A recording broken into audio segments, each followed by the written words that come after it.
virtuous woman because she is righteous, caring for us, and a great worshiper of God and faithful. My mom is a virtuous woman because she is a magnificent, trustworthy, and a loyal mother. My mom is a virtuous woman because she always cooks dinner to us and also takes care of us and also helps us with our assignments when we're studying. My mom is a virtuous woman because she's honest, lovable, and honorable woman. My mom is a virtuous woman because she is kind, she's helpful, and she cares for us. She is kind, good, and she is a pastor. God made a wonderful mother, a mother who never grows old. He made her smile of the sunshine, and he molded her heart of pure gold. In her eyes he placed bright shining stars. In her cheeks, fair roses you see. I am so blessed to have a God who chose you to be my mother. Ang nakatatangi bilang isang mother ay yung kaming buong sambahayan ay nasa paglilingkod sa Panginoon, ang aking asawa at ang aking anak. Nagpapasalamat ako sa Panginoon dahil ang aking anak ay nahuhubog sa iglesia ng ating Panginoon. Lumaki siya sa church na naglilingkod sa Panginoon. Mula maliit pa lamang siya, siya ay nakakasama namin sa paglilingkod sa Panginoon. Papasalamat ako bilang isang ina. Kumbaga, naturuan siya at nahubog siya sa loob ng church hanggang sa kasalukuyan na siya ay nagbibinata na ay nakakapaglingkod pa rin siya sa Panginoon. Nagpapatuloy siya at siya ay may takot din sa Panginoon. Tayo ay kakaiba dahil tayo ay palaging nasusumpungan sa paglilingkod sa Panginoon. Bilang isang mother, kumbaga lahat ng attention mo, lahat nakafocus lahat sa church. Kumbaga bibihira yung ikaw ay nasusumpungan na nasa labas ng bahay dalangin ng Panginoon. Kumbaga bilang ikaw nga ay lumaki sa iglesia ng Panginoon na isang ina, kumbaga lahat ng halimbawa meron kang naiisip na hindi patungkol sa church, kumbaga hindi mo nagagawa ang lahat ng nagagawa mo, yung lahat ng narinig mo at natutunan mo sa loob ng iglesia ng Panginoon. Siyempre, mas priority natin yung paglilingkod sa Panginoon dahil kinakailangan lang para magkaroon ka ng oras para sa pamilya, sa anak mo at sa asawa mo ng time management o pagbabudget doon sa oras. Dahil ang gawain sa iglesia ng Panginoon, meron niyang araw at may oras. So pagkatapos ng gawain sa church, doon naman, asikasuhin mo naman yung iyong asawa at saka yung anak sa pamamagitan ng pag-asikaso sa kanila, paghahanda ng pagkain, lahat ng pangangailangan nila. As an elder mother, halimbawa sa mga pananalita at sa gawa, kailangan ipakita mo sa kanila bilang isang elder ka, hindi ka basta-basta magagalit. Kumbaga, hihingin mo muna ang paliwanag nila at kinakailangan din malaki yung pasensya mo. Kung minsan, as a human being, hindi natin maiiwasan na nawawala yung pasensya mo. Pero, kumbaga lagi mong iisipin na isa sa alang-alang mo na ikaw ay maging huwaran sa iyong pamilya. Magpasalamat ako sa Panginoon dahil yung kaligtasan na aking natanggap mula noon hanggang ngayon ay aking napapanatilihan. Kasama ko ang aking pamilya sa dakong ito na ang tagal-tagal ko na ring panahon na hindi sila nakasama dahil nga alam naman natin mga OFW tayo. Bilang OFW na mother, kumbaga, nihinangad ko talaga sa Panginoon na makasama ko sila. Biyaya ng Panginoon. Kumbaga, yung mga kahilingan mo sa Panginoon ay tinutupad ng Panginoon. Yun nga lang, ang sabi ng Panginoon, maghintay ka at ipagkakaloob niya sa tamang panahon. Kaya nagpapasalamat ako sa Panginoon dahil ang lahat ng nais ko sa Panginoon ay kanyang pinagkaloob sa akin. It's not easy, but it's not impossible. What I usually do, I do my job being a mom, and then after that, when I bring them to bed, then that's the time na doon ako ma-attend ng mga gawain natin, and at the same time, pag wala tayong gawain, doon po kami nakakahayop. Biyaya po ng Diyos, ang ating pong butihing kabiyak ay mahaba ang pasensya at maintindihin. So, pag may mga ganun pong instances, so syempre po, kailangan po natin i-prioritize yung gawain. At ang ating pong kabiyak na ang namamahala sa gawain sa bahay. So, siya na yung bahala na kumbaga sa mga lakad, ika-cancel muna sa bahay. Siya na lang ang naiiwan sa bahay. Yun talaga yung nangyayari yung mga gawain. Biyaya po ng Diyos, nagkaroon tayo ng mga mababait na anak at sagana din sa palo ng bata pa. Actually po, sa gabi, yun nga pag umaalis tayo, tinatanong nila, Mami, bakit everyday you're going to church? So, sinabi ko sa kanila, in-explain ko sa kanila, si Mami, tawag leader na, so mas marami na tayong responsibilities. At biyaya ng Diyos po, naiintindihan nila na ang requirements talaga to serve God, hindi madali. Marami tayong responsibility, pero ang saya po is naiintindihan po nila.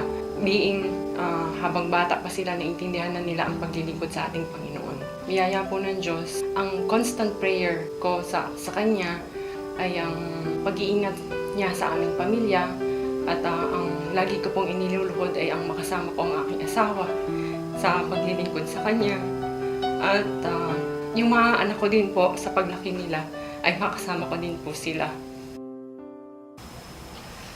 For me, being a mother is a great privilege from God, because not every woman is able to become a mother. And I'm so thankful to God that He gave me this great opportunity to become a mother of 3 children. And it is my honor that I have a daughter and son who is now in the Bible school. Praise God.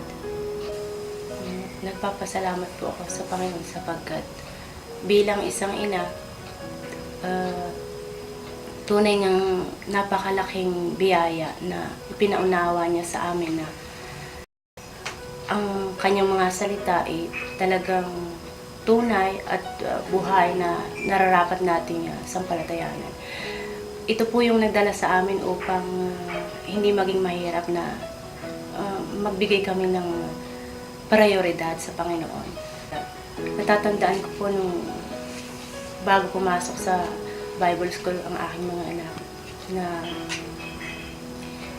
nasa Saudi po kasi ako noon na pinauuwi na nila ako. Sabi nila na umuwi ka na para sama-sama na tayo dito sa Pilipinas, na maglilingkod, sama-sama tayo. And then one time, umatin po kami ng camp. Dumating sa amin ang salita ng Panginoon at salamat sapagkat nung time na yon, ipinaunawa sa amin ng Panginoon na ang paglilingkod sa Kanya ang higit na mataas na karangalan o obligasyon upang ating mapaglingkuran ang Diyos. Kaya nga po nung umuwi kami matapos ang camp, nag-decide po ang aking mga anak na pumasok na sa Bible school. Natatandaan ko po nung paalis ng aking anak. Sabi niya, Nay, sorry kasi pinauwi kita nung nasa Saudi ka pa. Pinauwi kita dahil gusto ko sama-sama tayo maglilingkod sa Panginoon. Pero ito na yung time na dumating sa amin ang salita ng Diyos na kami itinatawag. Sabi niya, sorry kasi hindi daw nila kayang tanggihan yung pagtawag ng Panginoon. Kaya nga, nung time na yon, sabi niya, hindi ko po mapigilan yung maging emotional. Na, kasi sabi niya, alam ko hirap ka na. This is the time na tulungan ka namin kasi makakapagtrabaho na kami. Pero mas nagpapasalamat din ako dahil nung magpaalam sila sa akin na papasok sa Bible school, sabi niya, yung magagawa ng Diyos sa ating buhay, hindi namin kayang gawin. At ako po'y nagpapasalamat ng marami sa Panginoon sapagkat ipinaunawa niya sa amin na talagang ang paglilingkod sa Kanya ang higit at mataas na kalagayan ng isang tao upang mabigyan ng katuparan yung mga nakasulat sa Biblia. Kaya nga, lubos akong papasalamat sa Panginoon sapagkat binigyan niya kami ng pagkakataon na maging makapaglingkod sa Kanya, na mabigyan namin ng prioridad yung paglilingkod namin sa Kanya. Ang pagiging isang ina sa aking mga anak ay itinuturing kong malaking biyaya sa akin ng Panginoon, sapagkat hindi lamang, kumbaga, hindi ko man maibigay yung mga pangarap ko para sa kanila, pero nakatitiyak ako na mas higit yung kanilang kalalagayan ngayon, yung kagalakan na ibinigay ng Panginoon sa amin sa paglilingkod sa Kanya, hindi kayang tumbasan ng pera. At ang lagi kong panalangin sa Diyos na higit pa na ibigay sa amin yung pagnanasa na kami ay makapaglingkod sa Kanya. Ang pangunahing panalangin ko po sa Panginoon, higit pa kami palaguin sa pananampalataya, na ano man yung nararanasan namin, na kinakaharap namin, na mga pagsubok o trials, nawa higit itong maging ito'y kasangkapanan ng Panginoon upang higit kaming lumakas sa pananampalataya at katiwala sa Kanya, na aming panghawakan yung mga pangako ng Panginoon, na kung kami maglilingkod at unahin namin ang Kanyang kalooban, tunay nga lahat ng bagay ay darating.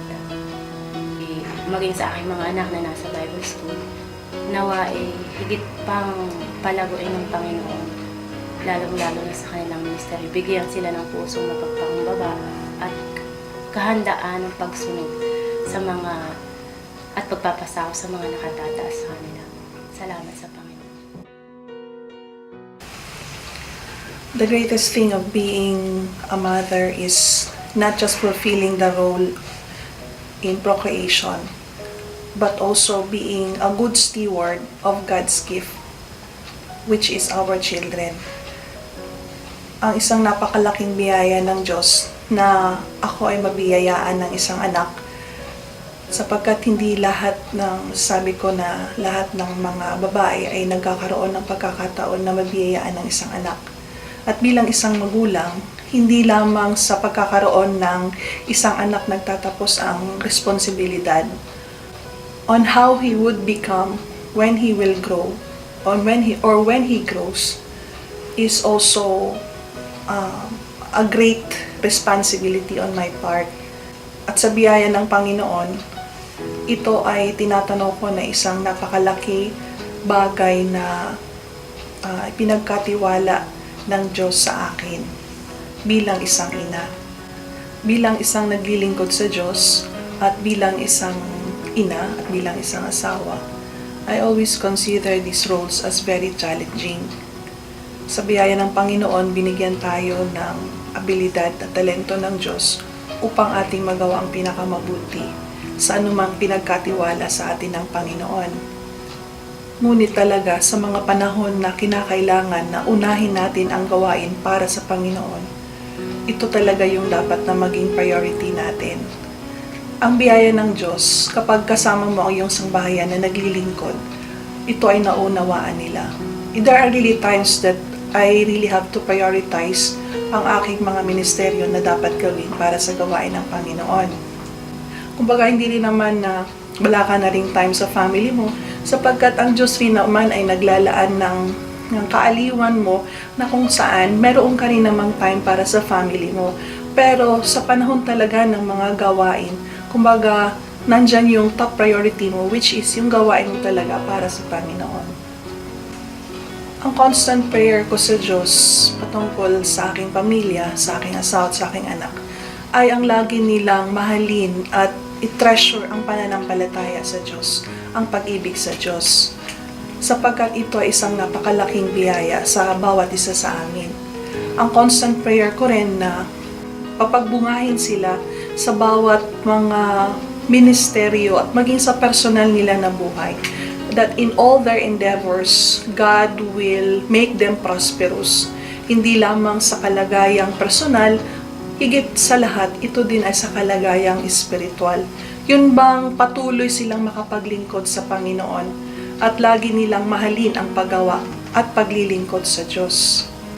Salamat sa Panginoon sapagkat kung merong isang bagay tayo bilang mga ina na inibigay sa ating mga anak, ito ay ang maturuan sila sa pananampalataya. That they can be able to handle themselves. Kahit na masasabi natin na they have their own ways, malayo sila sa atin. Pero nandyan yung assurance na ang Diyos ang siyang gagabay sa bawat isa sa kanila. Itong pananampalataya na ito, gagabay din sa kanilang mga buhay. Purihin ang Panginoon.